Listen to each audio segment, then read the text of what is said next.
Hello friends, आज हम बात करेंगे क्या दवाइयों के अलावा कुछ ऐसी सर्जिकल टेक्निक्स या नॉन मेडिसिनल इंटरवेंशंस हैं जिनसे हम ब्लड प्रेशर को कम कर सकते हैं। कुछ इस तरह के ऑपरेशंस वगैरह हैं जिससे हम ब्लड प्रेशर को पूरी तरह से कंट्रोल कर सकते हैं बगैर दवाइयों के। काफ़ी लोग ब्लड प्रेशर की दवाइयों से परेशान होते हैं, वो ये डिस्कस करना चाहते हैं कि क्या कोई ऐसे ऑल्टरनेटिव है जिनसे उनका दवा खाना बच जाए और लंबे समय तक उनको दवाई लेके परेशान ना होना पड़े। तो आज उन ऑप्शंस को डिस्कस करेंगे कि क्या क्या वो कर सकते हैं जिससे कि दवाइयों की रिक्वायरमेंट शरीर में कम हो जाए और उसके बावजूद भी ब्लड प्रेशर को कंट्रोल किया जा सके और अच्छी तरह से किया जा सके। टॉपिक पर जाने से पहले जो लोग हमारे चैनल पर नए हैं उन्हें रिक्वेस्ट करूँगा कि चैनल को सब्सक्राइब करें, वीडियोज़ को लाइक और शेयर करें। सबसे पहले बात करेंगे सर्जिकल इंटरवेंशंस के बारे में कि कौन कौन से ऑपरेशंस या सर्जरी आते हैं जिससे आप आपके ब्लड प्रेशर को कम कर सकते हैं। इसमें रीनल डिनर्वेशन आता है। इसमें एक रेडियो फ्रीक्वेंसी कैथेटर से किडनी के चारों ओर जो नलियाँ होती है उस नलियों में जो सिंपैथेटिक फाइबर्स होते हैं जो कि वहाँ पे स्ट्रेस हार्मोन्स को लेके जाते हैं, वो फाइबर्स को हम इन कैथेटर्स के द्वारा जला देते हैं, जिसकी वजह से आपका ब्लड प्रेशर कंट्रोल अच्छा हो जाता है, दवाई की ज़रूरत नहीं पड़ती है। इसके लिए काफ़ी ट्रायल्स हुए लेकिन बहुत ज़्यादा लंबे समय तक इसका इफेक्ट प्रोड्यूस नहीं हो पाया। इनिशियली तो अच्छा रिजल्ट देखने को मिला लेकिन लंबे समय में फ़ायदा नहीं मिला, तो ये टेक्निक्स बहुत ज़्यादा सक्सेसफुल नहीं हो पाई। इसके अलावा एक बैरो रिसेप्टर कंट्रोल डिवाइस होता है जो कि एक पेसमेकर जैसा डिवाइस होता है जो कि कंधे वगैरह पर लगा दिया जाता है। उसके इलेक्ट्रोड्स गले में कैरोटिड रिसेप्टर्स में लगा दिए जाते हैं और इसको एक वोल्टेज कंट्रोल डिवाइस की तरह आप ब्लड प्रेशर को करंट कम ज़्यादा करके ब्लड प्रेशर को कम कर सकते हो। सोचने में तो ये बहुत ज़्यादा अच्छा तरीका इफेक्टिव है कि आपने वोल्टेज बढ़ाया, बीपी कम हो गया, वोल्टेज कम किया, बीपी कम हो गया, मस्त है, करने के लिए तो बहुत अच्छा है।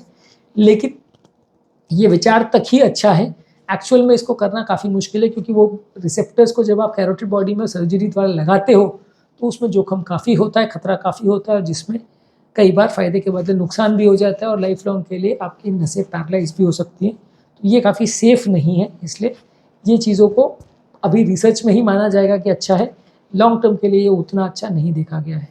इसके अलावा किसी को अगर किडनी की नली में रुकावट हो तो किडनी की नली की एंजियोप्लास्टी करके उसे खोला जा सकता है, पर ये हर केस में नहीं करना चाहिए। जहाँ अनकंट्रोल्ड हाइपरटेंशन है और किडनी का प्रेशर बहुत ज़्यादा है, कुछ सिलेक्टेड केसेस में वहाँ किडनी का एंजियोप्लास्टी से फ़ायदा होगा और बीपी की दवाइयों से आपको कम करने में मदद मिल सकती है। हर केस में जहाँ 60-70-80% ब्लॉकेज हो वहाँ आपको इसको ट्रीटमेंट नहीं करना चाहिए। काफ़ी स्टडीज़ ने इसका बहुत फ़ायदा नहीं शो किया और कई बार किडनी को बचाने के बदले ये नुकसानदायक भी हो जाता है, इसलिए इस पर बहुत ज़्यादा नहीं रिलाई करना चाहिए। बहुत सिलेक्टेड केस में सोच समझ के इसको करना चाहिए। इसके अलावा अगर किसी को बड़ी नली यानी एओर्टा में अगर कोई रुकावट है, इसको कोआक्टेशन ऑफ एओर्टा बोलते हैं, उसकी वजह से ब्लड प्रेशर बढ़ जाता है, तो स्टेंटिंग करके ऑपरेशन करके उसे भी खोला जा सकता है। इससे भी कई बार आपका ब्लड प्रेशर सुधार करने में मदद मिलती है। इसके अलावा आता है बेरियाट्रिक सर्जरी। बेरियाट्रिक सर्जरी में पेट को बाईपास करके वज़न को कम किया जाता है। बेरियाट्रिक सर्जरी वज़न कम करने का बहुत ज़्यादा इफेक्टिव तरीका है, बहुत अच्छे रिजल्ट्स मिलते हैं, लेकिन ऑब्वियसली बड़ी सर्जरी है, रिस्क ज़्यादा है, हर केस में नहीं कर सकते, इसलिए सिलेक्टेड केस में बेरियाट्रिक सर्जरी को करके वज़न कम करने का प्रयास किया जा सकता है। कुछ स्पेसिफिक कार्डियक वाल्व की प्रॉब्लम्स है, कुछ स्पेसिफिक कार्डियक कंडीशंस है जहाँ पे हार्ट रिलेटेड अगर प्रॉब्लम्स है तो वहाँ पे भी सर्जरी करके कोशिश की जाती है कि आप ब्लड प्रेशर को कम कर सकते हैं। ये सर्जरीज करने से भी हार्ट पर पड़ने वाला स्ट्रेस या लोड कम हो जाता है, जिससे ब्लड प्रेशर कंट्रोल करने में मदद मिलती है। इसके अलावा एक्यूपंक्चर टेक्निक है जिसमें छोटी छोटी नीडल्स लगाई जाती है बॉडी में। इससे बॉडी के स्ट्रेस हार्मोन स्पेसिफिक पॉइंट्स को कंप्रेस करने की वजह से कुछ फ़ायदा मिलता है और इससे ब्लड प्रेशर कम करने में मदद मिलती है। इसके अलावा कुछ और टेक्निक्स आती है जैसे रेस्पिरेटरी बायोफीडबैक डिवाइसेस। ये आपके ब्रीदिंग पैटर्न्स को मशीन द्वारा कंट्रोल करना आपको सिखाते हैं, जिससे कि आपको ब्लड प्रेशर कंट्रोल करने में और आपके स्ट्रेस हार्मोन्स को कंट्रोल करने में मदद मिलती है, जिससे कि ओवरऑल आपका ब्लड प्रेशर का कंट्रोल बेटर होता है।